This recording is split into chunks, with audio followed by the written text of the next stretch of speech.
بسم اللہ الرحمن الرحیم۔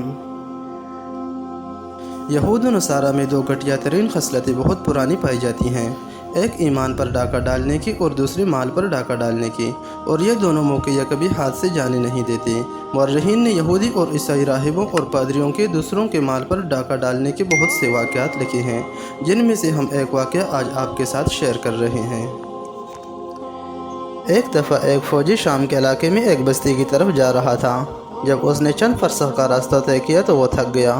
اس کے پاس ایک خچریہ بھی تھی جس پر اس کے سفر کا ضروری سامان لدا ہوا تھا۔ شام کا وقت بھی قریب آ رہا تھا۔ اس نے دیکھا کہ بہت بڑا گرجا گھر ہے جس میں ایک پادری ہے۔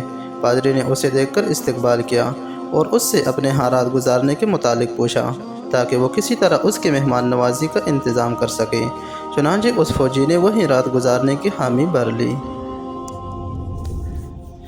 وہ فوجی کہتا ہے کہ جس وقت میں گرجا گھر میں داخل ہوا تو مجھے پادری کے سوا کوئی دوسرا نظر نہ آیا۔ اتنے میں اس پادری نے میری خچریہ کو ایک طرف لے جا کر باندھ دیا اور اس کے لیے گھاس پانی کا انتظام بھی کیا، اور مجھ سے میرا سامان لے کر ایک کمرے میں رکھ دیا اور ساتھ گرم پانی بھی لایا۔ سردی کڑاکے کی پڑ رہی تھی اور برف باری کا موسم تھا۔ اس نے آگ جلائی اور میرے لیے بہت عمدہ قسم کا کھانا تیار کیا۔ چنانچہ میں نے کھانا کھایا۔ جب رات کا ایک حصہ گزر گیا تو سونے سے پہلے میں نے اس سے بیت الخلاء کے بارے میں معلوم کیا کہ بیت الخلاء کدھر ہے۔ اس نے بتایا کہ بیت الخلاء اوپر ہے اور اس کا راستہ بھی مجھے دکھایا۔ جب میں رفع حاجت کے لیے اوپر گیا اور میں نے بیت الخلاء کے دروازے پر قدم رکھا تو میری نظر ایک بڑی سی چٹائی پر پڑی، اور جیسے ہی میں نے اس پر قدم رکھا تو میں دڑام سے گرجا گھر کے باہر میدان میں آ گرا۔ گویا اس بدبخت نے وہ چٹائی گرجا گھر سے باہر اس طرح لٹکائی تھی کہ ذرا سا بوجھ پڑنے پر آدمی نیچے جا گرے۔ میں نے گرنے کے ساتھ شور مچانا شروع کر دیا، مگر پادری نے اس کا کوئی جواب نہ دیا۔ مجھے چوٹ ضرور لگی مگر کوئی ہڈی وغیرہ نہیں ٹوٹی تھی۔ میں اس برف باری کے عالم میں سردی سے تھر تھر کانپ رہا تھا۔ آخر کار میں برف سے بچنے کے لیے گرجا گھر کے دروازے کے محراب میں کھڑا ہو گیا۔ اتنے میں اوپر سے بہت وزنی پتھر آ کر گرا۔ اگر وہ مجھ پر گرتا تو مجھے پیس کر رکھ دیتا۔ میں وہاں سے نکل کر بھاگا اور پادری مجھے گالیاں دیتا رہا، جس سے میں سمجھ گیا کہ یہ ضرور اس بدبخت پادری کی شرارت ہے جو مجھے لوٹنے اور جان سے مارنے کی کوشش میں لگا ہوا ہے۔ جب میں محراب سے باہر نکلا تو کھلے آسمان کے نیچے برف باری میں کھڑا تھا۔ میرا سارا بدن اور کپڑے بھیگ گئے تھے۔ تب میں نے سوچا کہ جان بچانے کی کوئی صورت اختیار کرنی چاہیے، ورنہ صبح تک سردی سے اکڑ کر مر جاؤں گا۔ اس وقت میرے ذہن میں یہ تدبیر آئی کہ کوئی وزنی پتھر دیکھ کر اسے اپنے کندھے پر رکھ کر میدان میں بھاگوں۔ چنانچہ میں نے یہی تدبیر اختیار کی، جس کی وجہ سے میرے جسم میں گرمی پیدا ہوئی۔ پھر میں پتھر اتار کر کچھ دیر کے لیے آرام کرنے لگا۔ تھوڑی دیر کے بعد پھر سردی نے پریشان کیا تو میں نے پھر پتھر اٹھا کر یہی ورزش شروع کی اور صبح تک اسی طرح کرتا رہا۔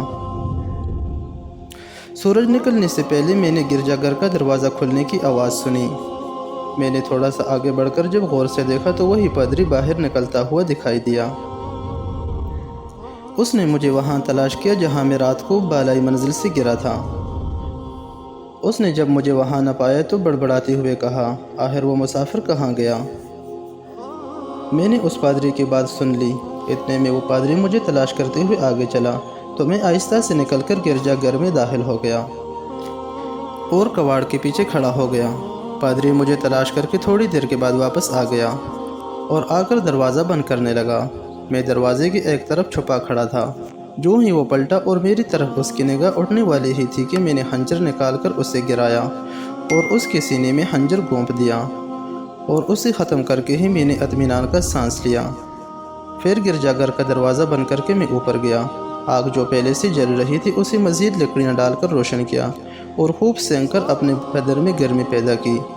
اس کے بعد میں نے گیلے کپڑے اتارے اور اپنے سامان سے دوسرے کپڑے نکال کر پہن لیے اور پادری کی چادر اڑ کر سو گیا۔ چونکہ رات کا جاگا تھا اس لیے مجھے خوب نیند آئی اور عصر تک سوتا رہا۔ آنکھ کھلی تو بھوک ستا رہی تھی۔ اٹھ کر گرجا گھر میں گھومنے لگا۔ باورچی خانے میں گیا تو کھانے پینے کا اچھا خاصا ذخیرہ ملا۔ خوب سیر ہو کر کھانا کھایا تو جان میں جان آئی اور طبیعت میں تازگی پیدا ہوئی۔ وہیں سے مجھے گرجا گھر کی دوسری کمروں کی چابیاں بھی مل گئیں۔ اب میں نے سکون کے ساتھ ایک کمرہ کھول کر دیکھا تو وہاں ہر طرح کے سامان کے انبار لگے ہوئے تھے۔